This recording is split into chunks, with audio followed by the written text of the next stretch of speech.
Clinton, let's just talk about one of the other players. Jadon Sancho, before the international break, was introduced to the crowd in that draw against Crystal Palace. He's joined on loan from Manchester United. I mean, you look at that performance he pulled off in the Champions League semi-finals against PSG. I mean, 35 ball carries, 12 successful dribbles. I think that's the most by any English player ever in the Champions League. If they can get the best out of him, and that's the big question, can they?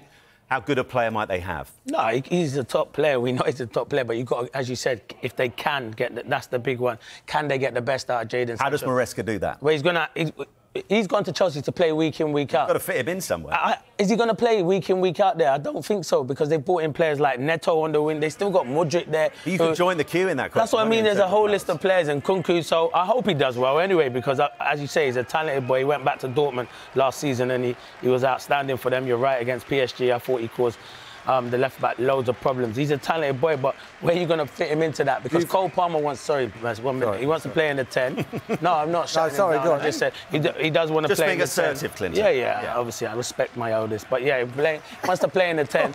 But and Sancho wants to play either side either. So yeah, there's a lot of players in that position. Over to you, Mass. No, I was just going to ask you, is this his last chance? At such a young age as well. Yeah, I think it is his last chance. I do, but he's got to be given the chances. You can't just, as any attacking player, you can't play one game and then come out and sit out for 2 games. How are you going to get your confidence? But this is the that could happen at Chelsea. This is the odd thing, is you ain't going to get too many chances. That's what I mean. Because if you don't play well, if I'm the manager, I'm going, right, I've got to go Neto now. Yeah, exactly. You know, you're not going to get 6, 7, 8, 9 chances because of the wingers they've got, and that's going to be a problem. I think he does well, I really do. Yeah. I hope he does. I think he went back to Dortmund and he showed what a player he was. And it was embarrassing for Ten Hag to be looking on, watching him play in the Champions League final.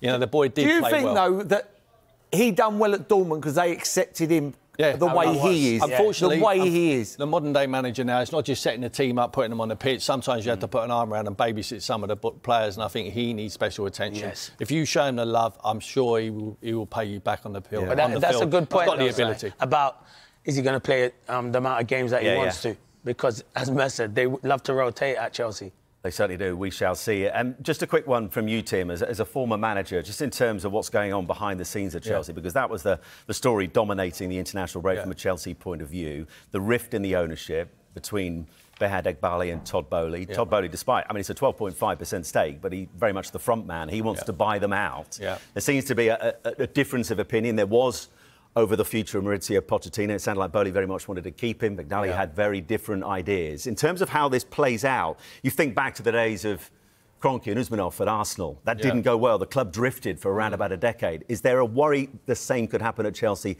if this isn't sorted out? I think it's really important that Maresca don't use this as an excuse. You know, there's nothing to do with him, whatever goes on at the top. He's got the job. They've backed him. They've probably, I would say, got one of the strongest squads in the Premier League at the moment. Yeah, it's a bit of a mismatch. You know, it's unbalanced position-wise. But he's certainly got the tools to work with. They give him that. Don't use it as an excuse when things start turning bad. I'm not saying he will.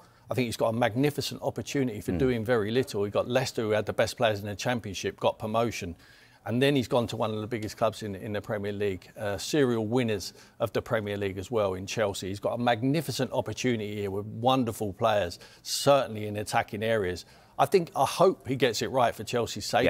And I think he can't look above him and use excuses. And I don't think it's anything to do with him. And just in terms of how the ownership is looking at Chelsea at the moment, we don't too often use pie charts on Soccer Saturday, but we've got one today. Clear Lake Capital with that 61.6%. Todd Boehly, as I mentioned, 12.8%. Then comes Mark Walter as well, and Viss on 12.8%. I mean, Merce, how is this resolved? Because one outcome, stalemate. We have a kind of unhappy alliance and continues in terms of how the club is run. But then we question, well, who's Maresca taking the lead from? Who he's taking directions from? How do you see this being resolved? I don't know, but it needs to be resolved. I think, you know, we hear so much, Chelsea fans, you know, what's happening in the background when it's all about what's on the pitch. But I agree with what Tim says.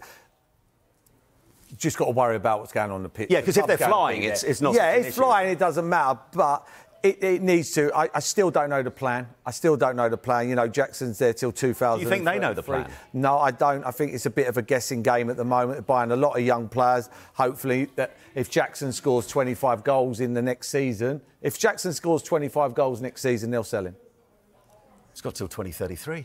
But that's the whole idea of putting these players. If Palmer becomes unbelievable and keeps on doing what he's doing, he'll be £100 million player. They will sell him for £100 million.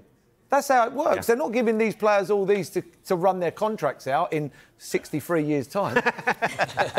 Right. We're going to take a break.